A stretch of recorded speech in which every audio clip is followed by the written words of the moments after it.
And if we as men become dogs, then that's why the common language of men and women in describing the women is a bitch. Now, you should never use dog language to describe God's people.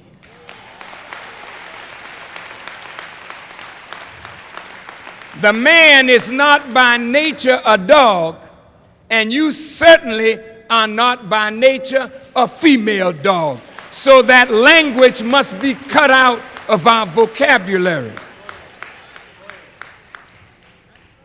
Sisters, he made you so magnificently, not to just give pleasure to men and bear children for men. He made you as the helpmeet of the man. Well, what do you mean helpmeet and not helpmate? Meet. If you and I have a meeting, that means we have an appointment. The male has a responsibility to do the work that God has put in our nature, which is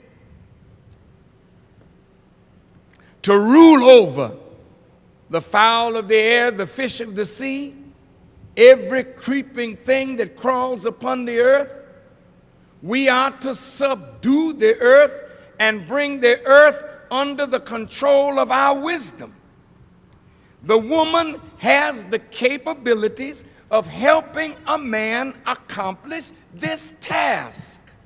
So she must be educated in order to be what God created her to be. You can't be the woman of God looking at soap operas. You can't be the woman of God if you are not feeding your minds that which elevates you to the level where you can help a man become what God wants him to become. A man that is not going anyplace. When you ask him what's happening, he say, ain't nothing happening. I say, where you going? I don't know. Well, you don't need to waste time with a man that don't know where he's going, because your nature is to help him go to a good place. And if you're fooling around with a man that does not know where he's going, a man like that can only take you down. A man like that can only use you for pleasure and then discard you after you've produced children for him.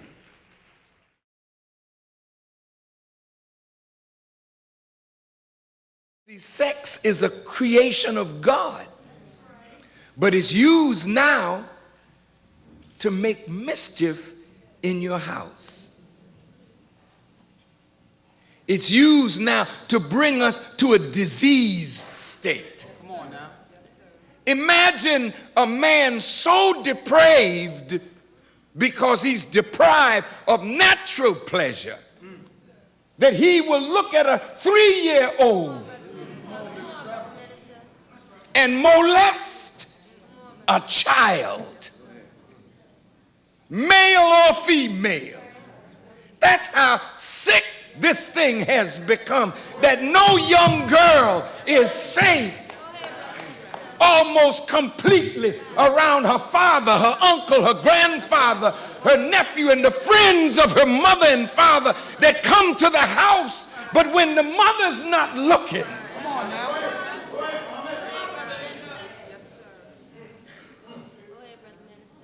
And you, my sisters, so in need of a man in your life.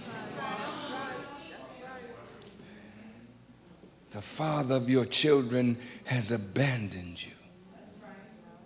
And you have biological and human needs. So a man comes in to your house. He didn't come in, you brought him in. And while he's hugging and romancing you, he's looking over your shoulder at your budding daughter. And some of you are so weak, even when your child will tell you what that man is trying to do, you don't want to lose him. So you allow the destruction of your flesh and your blood. It's the kind of world we live in now, where little girls are not safe and little boys aren't either. You invite somebody in that is a friend of yours to babysit your child while you go out to party. And the babysitter is fondling your daughter. You allow these pajama parties.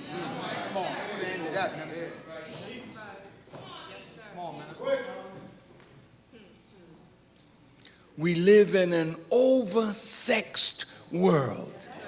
See, those of us with age in this audience, you didn't come up in a world like this one. As bad as the world was when we were coming up, these children of ours are facing what you never had to face. And as a parent, you have to understand what is happening to them because it's already happened to you. Listen to me good. When the Honorable Elijah Muhammad was among us, see, we felt insulated. That's right. Because we built a world inside the mosque where there was a Muslim home that the children grew up in. There was prayer. There was fasting. There was a dinner table where the family sat around the dinner table. Then we had our own school, so the children went from their home to a school under which our discipline ruled. Then we had businesses so they could work in an environment, but still we had to watch. The scripture don't say you trust everybody. We searched everybody that came in this house today. Why did you do that?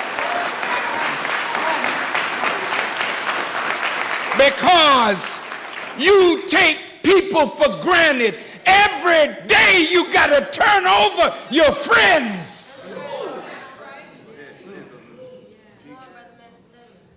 Because your friend today may be your enemy tonight. So the Bible says, know that in the end, perilous times will come. And men will be heady, high-minded, traitorous, treacherous, betrayers, having a form of godliness, but denying the power thereof. See, that's where we are today. People look holy, but they ain't holy worth a damn. You understand? These self-righteous hypocrites.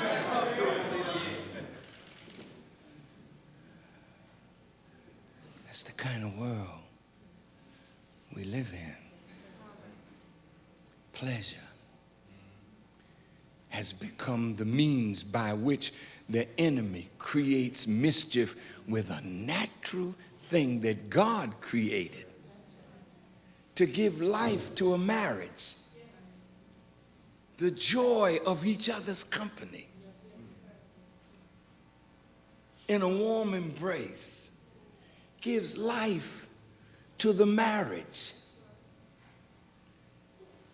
But you turn on your TV or your radio and you hear a song.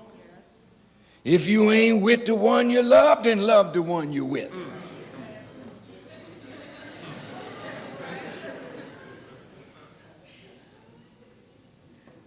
promoting adultery, promoting sexual promiscuity, promoting irresponsibility. See? Now the young girls who are not familiar with birth control but are growing so beautifully. 9 and 10-year-old girls with breasts bigger than their mothers, hips, and the mother doesn't know how to dress her daughter.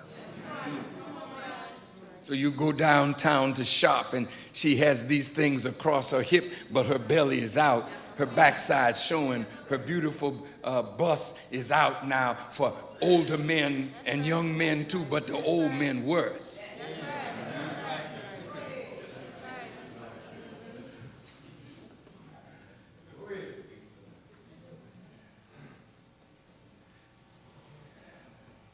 There's no sanctuary for young girls and young boys. Nobody is safe in a world like this. If a young girl is not safe with her own father, if a young girl is not safe with her own grandfather, if a sister is not safe with her own brother,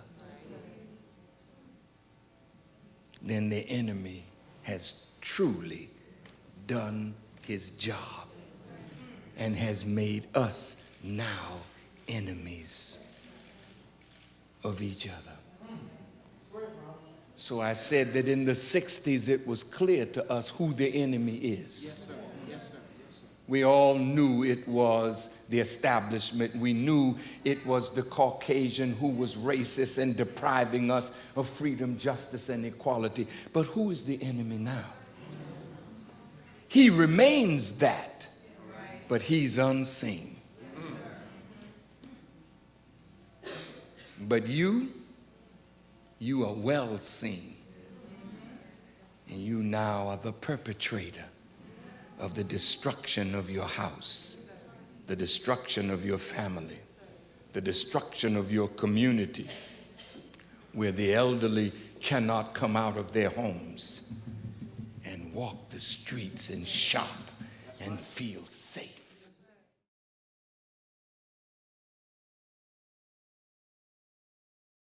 Now, a virtuous woman, a woman that covers herself, is not trying to attract a man to her on base principles. Look, sisters, you've had enough of men being attracted to you because of the beauty of your form and the beauty of your face and the beauty of your hair, but not the intelligence of a creature of God that he created for a serious purpose.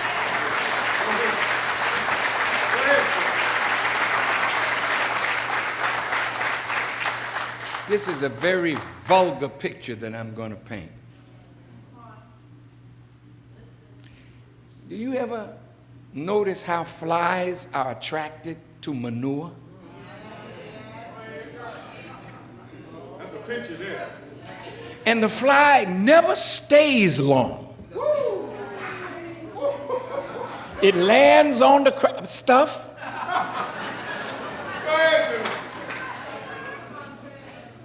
And drops something and takes something and goes to look for some more stuff to light upon. And that's the way men in this world treat women. But the worst part about that is, it is you who have been lowered to that position where you look at yourself like the manure and you allow the fly to land on you and then look for another piece to land on, and he keeps dropping something and taking something, but leaving nothing of value.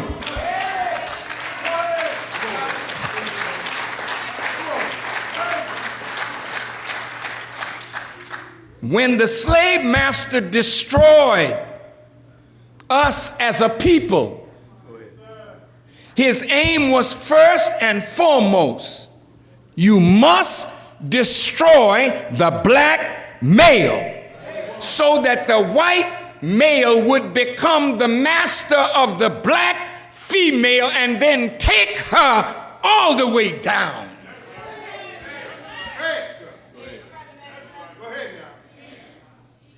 So it was all right for us to be whores. It was all right for us to be pimps. Because that means your people are constantly lowered because we have lowered our respect for our female. You can't even go in a store today and buy a pair of jeans that come up to your waist. Now I see women wearing clothes where you can see the bone, the hip bone that goes into the pelvis. And the only thing that's not shown is some of the pubic hair, and sometimes they shave that. Talk back to me. Who would create a style like that for you to wear but Satan?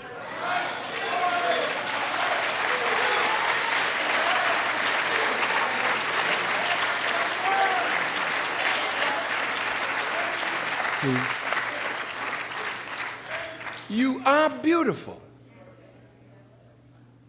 Your body is attractive. But a man, a real man, can't think sane thoughts with bootylicious on his mind. And all of you know what I'm talking about. A young girl, hear me now. I said I was going to close my talk on this. A young girl, 5 and 6, looking at TV. She sees beautiful Beyonce with her beautiful body, but her moves are so provocative. The child doesn't know sex. The child sees that we approve of that motion. So the baby is imitating Beyonce. And the silly mother, go baby, go baby, go baby, go baby, shake it baby, shake it baby.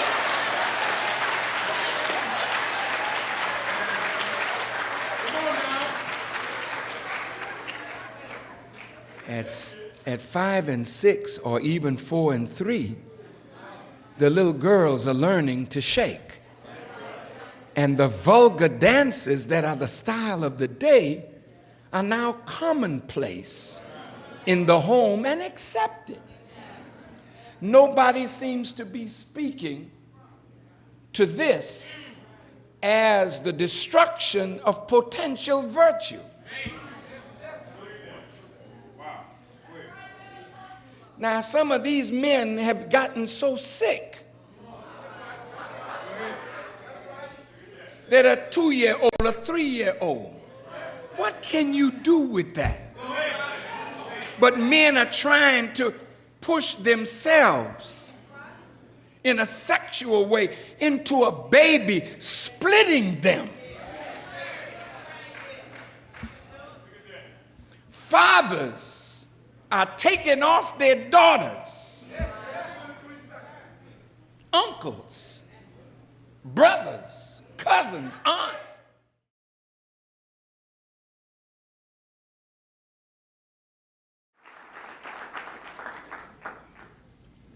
Little girls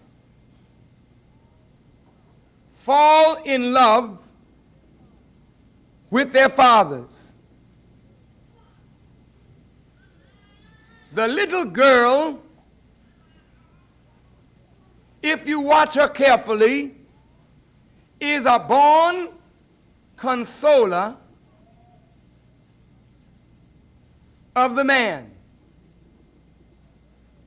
She will lay her head on his chest. When she senses he's problemed, she will pat him. She doesn't have to be but a year or so old. You'll see these tendencies coming out of her. She grows up, if there's a man in that house and he's good, she loves him. She adores him. She will do what she thinks will please him. From making his favorite dessert, ironing his shirts, getting up in the morning while the wife is asleep, and making his breakfast. The daughter, at a certain age, will even compete with the mother for the father's love and attention.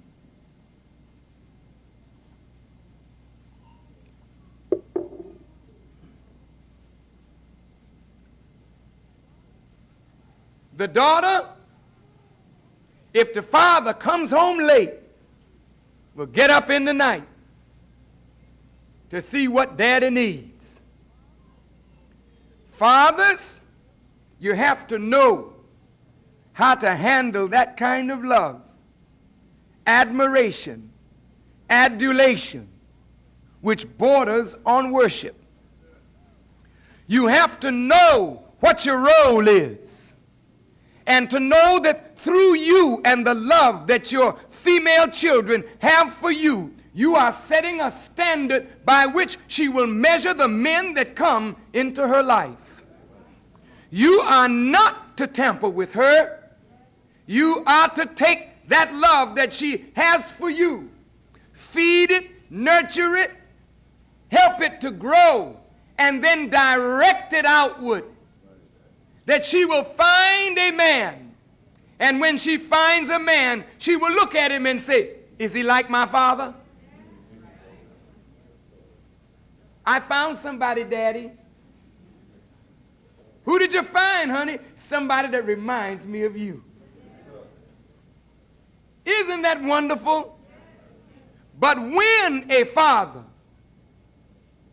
unable to handle that admiration and adulation, seeing the wife growing old before his eyes, growing into another kind of beauty, she lacks the firmness in body that she had when you fell in love with her.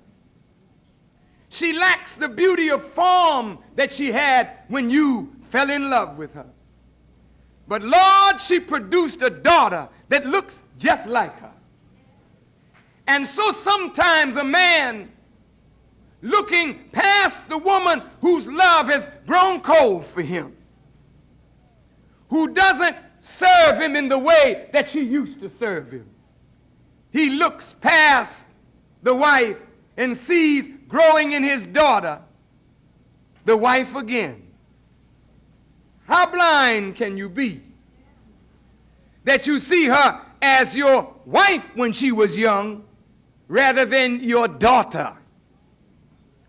And so the child molester will begin hitting on the child, not showing real love, real affection, but getting a satisfaction personally from squeezing the child,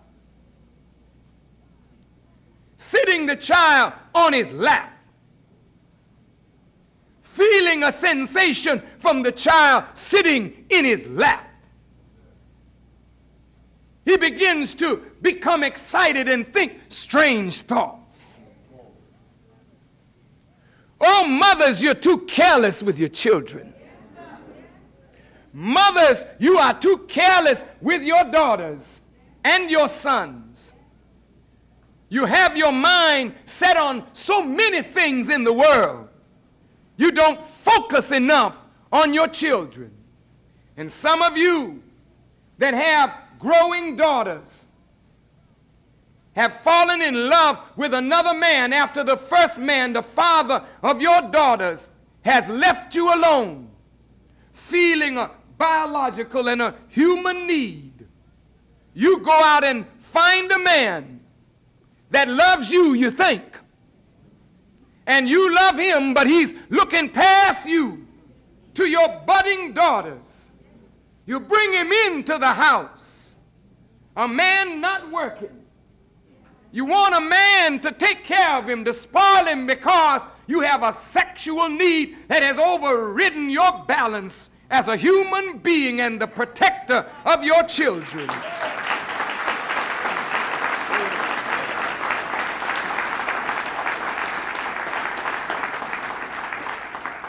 So while you are away at work, he is home at play with your daughters, 13 and 14 and 15 years of age. He has a field day there.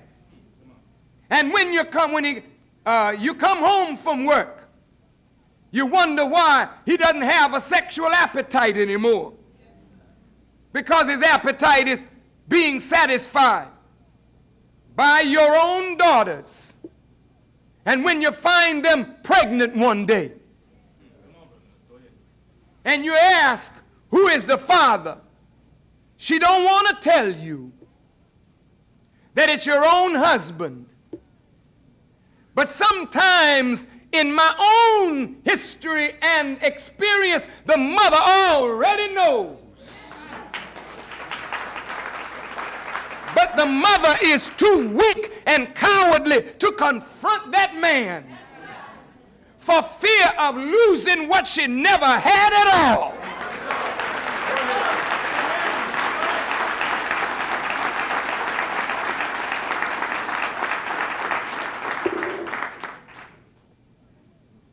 She looks the other way, like an ostrich with her head buried in the sand, knowing that her own husband is playing with her daughter and playing with her.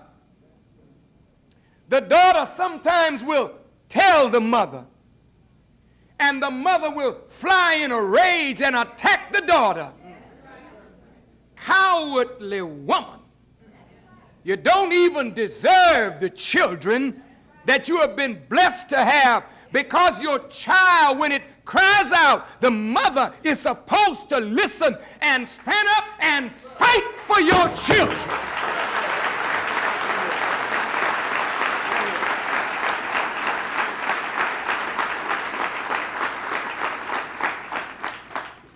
You make excuses for the no good man to hold him around another day, another week, another month, that he may continue to go through your children. Your children then begin to lose respect for your mother, and then they begin to hate you because they cried out but you wouldn't listen. They tried to tell you in their own little way. Children don't want to hurt their mothers, but they give you a signal, but you're too busy looking other directions to look at your children. I don't know how a baby of a year and a half could escape a mother's vision that she's being molested.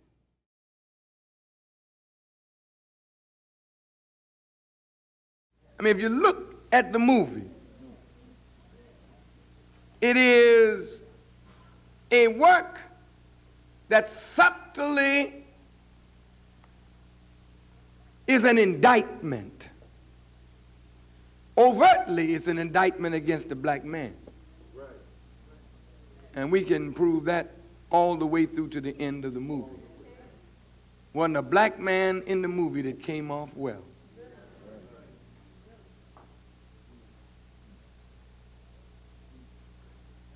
The Color Purple. If your black man don't come off well at all, sisters, then where are you going? Now, you may be dumb enough to think you can do without a man. I don't know whoever sold that idea. Naturally, sometimes it's better to be alone than with somebody who is no good at all. But that doesn't satisfy the void that not having a man actually brings, because God intended you for the man and the man for you. The Quran says of the man that men are the maintainers of women. You know, maintenance is a heck of a thing.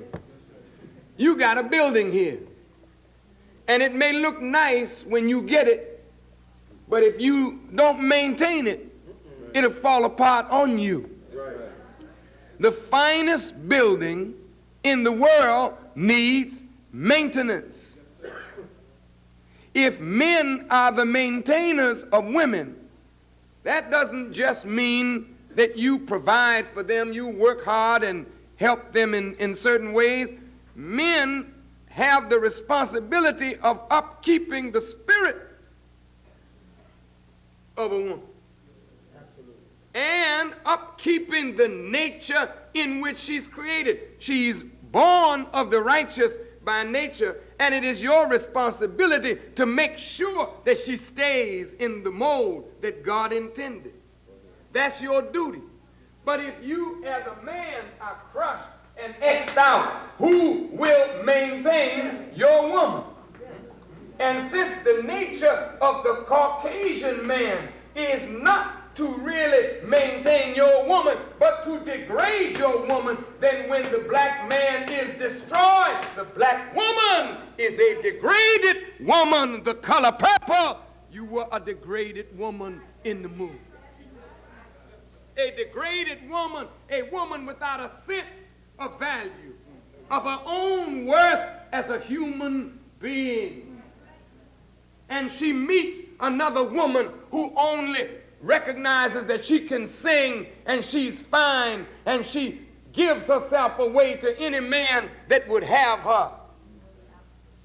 And the mockery of this beautiful, so-called beautiful woman over this so-called ugly woman, because this beautiful woman took her man.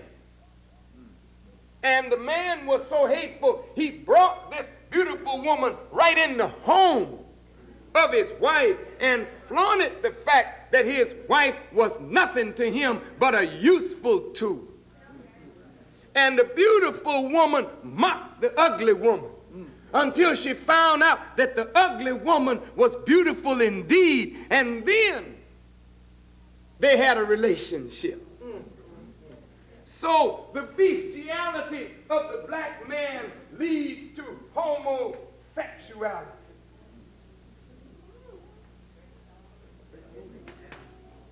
Bestiality leads to homosexuality. Oh, it wasn't really a deep thing, but the beautiful woman physically found real beauty in the ugly woman spiritually. And she who is looking for the beauty of God, she found it in this ugly woman, and she liked that woman because that woman nursed her. That woman helped her. The scene in the tub when the woman is sick and dying, and the so-called ugly woman is nursing her back to health, and the ugly woman, so-called, is talking about a relationship with her father. And this so-called pretty woman in the tub is thinking about a relationship that she has with her father. Even her father and the relationship that he has with this song stylist is very unhealthy, because even when that man becomes a preacher for God, he is so insensitive to human need. He's so imbalanced in his representation of God. He's so callous and hard in the name of God and his righteousness that he doesn't understand what he's doing to a daughter who needs his love and his affection.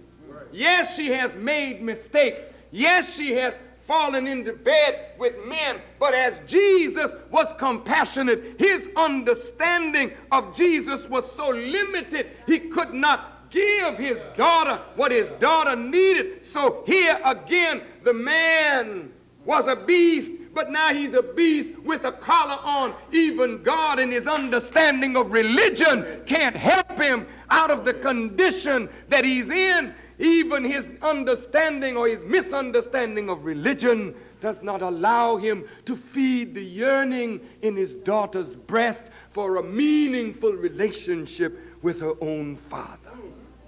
He is more concerned about how she makes him look in the eyes of the congregation than how she looks in the eyes of God.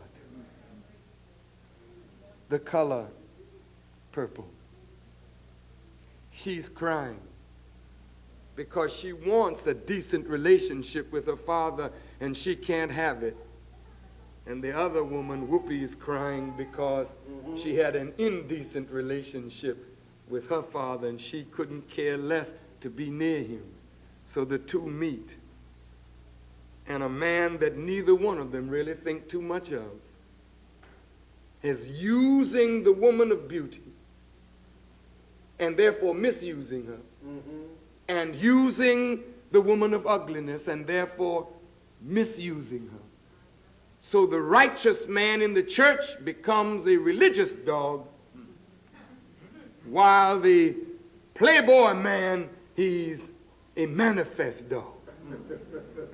And his father, the old man, comes in and he's another old dog that is trying to teach his son, a young dog, a new trick or two. The color purple.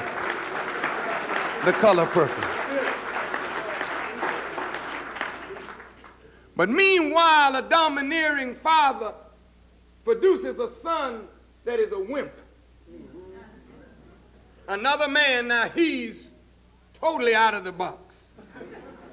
And he's so out of the box, he marries a mother figure in Oprah. And Oprah is so strong and magnificent in her strength till she just overpowers the man that she marries.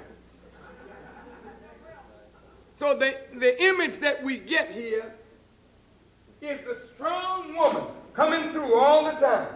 The woman that is abused, the woman that is misused, the woman that is the strength and the cornerstone of everything.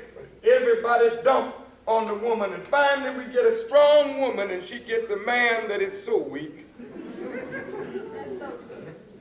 that she ends up fighting white people while he stands on the sideline trembling. She said, "Take my children home." He becomes mama. While she stands and battles the police, she tells him, "Take my babies home." So the women in the audience, they identify with that strong, whoop that man. Put it there. Put it to him. Yeah, you sick, sorry nigga, take the children home. And you sitting in your chair angry as hell that that man ain't a man. And then you say, "Just like my husband." No good, so-and-so wouldn't stand up for me either.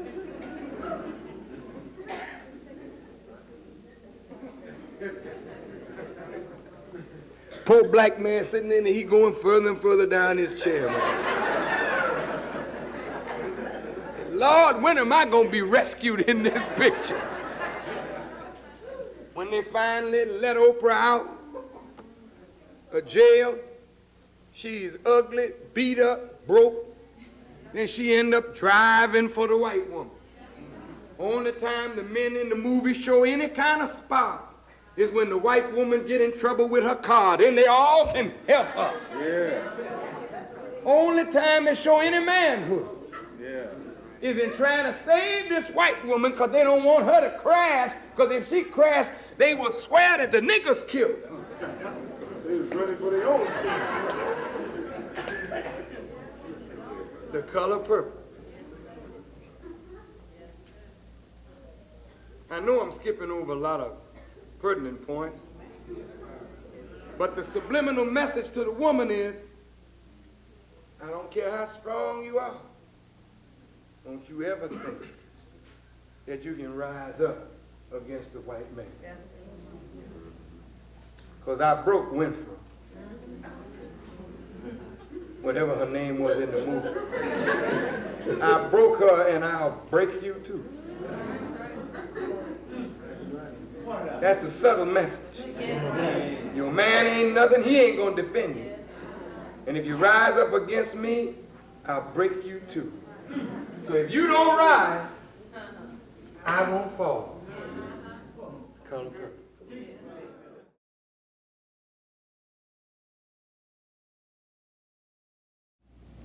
He, if he's right, can affect the quality of your very being, where he actually turns you on and makes you vibrate